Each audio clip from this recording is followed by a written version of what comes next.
Yeah, that's right, Cole. I'm super excited. It's been pretty dead without men's basketball, so I'm definitely excited to see them play this weekend. Yes, and it's sad there's only 3 home games left, but Iowa and Illinois both sit at 14 and 12, so that'll be an interesting game this weekend. It will also be a whiteout to honor Kenny Arnold, who was a star of the Hawkeyes' 1980 Final Four team. That's right. Well, last night the women's basketball team took on Northwestern, and with only 3 more games left in the season, the women's basketball team needs a late season push for them to be able to get that postseason bid in the NCAA Women's Tournament. Pat Lynch has more. Despite shooting only 42%, the Iowa Hawkeyes were able to beat Northwestern Wildcats by 19 points. The Hawkeyes had an impressive balanced attack on offense, with 8 players scoring 5 or more points and 3 players scoring in double figures.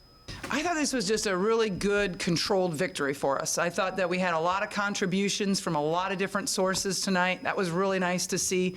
Great balance. We won every quarter. I feel really good about the effort that we got from our team today.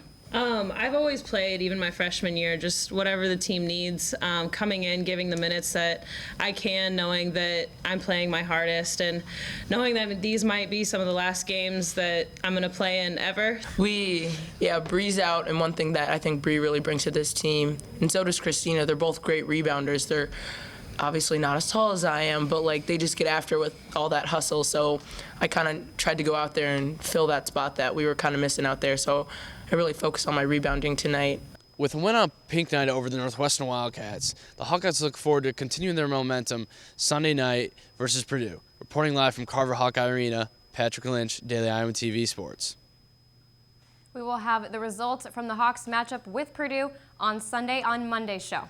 Well, now moving on to the men's basketball matchup this weekend against the Fighting Illini. The last time these two teams met, nothing seemed to be going right for the Hawkeyes between Jordan Bohannon having the flu and then Peter Jacques being in all that back pain. The Hawks did lose 76-64 and just did not play the way that we've seen them play and the way that they're capable of playing. Well, the Hawks have definitely moved on from that loss, though, especially with having a bye week to get ready to host U of I.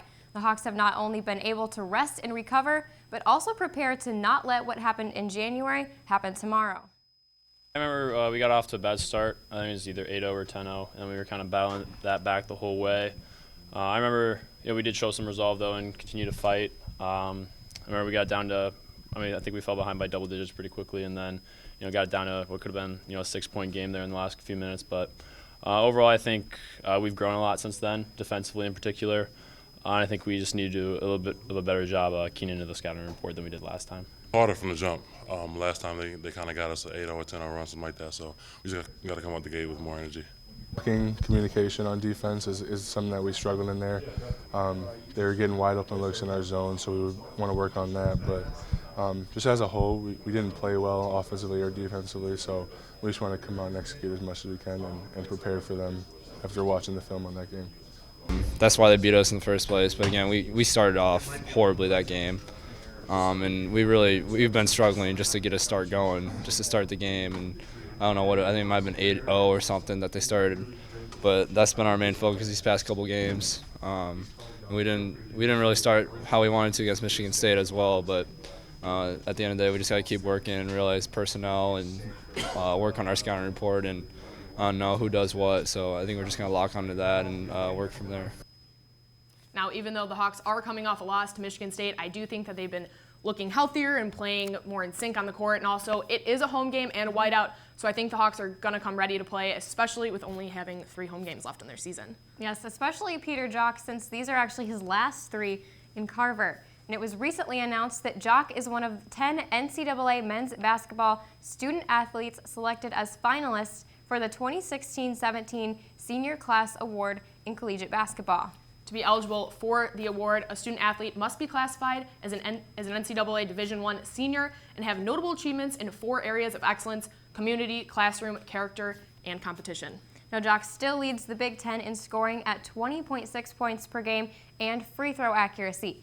He ranks 17th in career scoring at Iowa with 1,364 points. Jacques and his teammates have assisted each spring in the Iowa Day of Caring and is on pace to graduate this spring. The Senior Class Award winners will be announced during the 2017 NCAA Men's Final Four this spring. Now moving on to football, As we have mentioned on Wednesday's show, the Iowa football program filled the rest of their offensive coaching staff as they named Kelton Copeland as the new wide receivers coach and Tim Polasek as the new offensive lineman and running backs coach.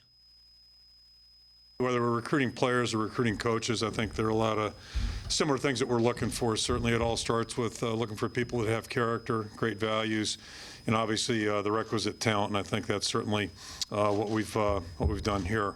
I'm really extremely confident that both Kelton and Tim are not only going to complement our staff, but I think strengthen our staff, help us continue to move forward, and that's what we're intending to do from the onset of this whole thing. Humbled and very honored.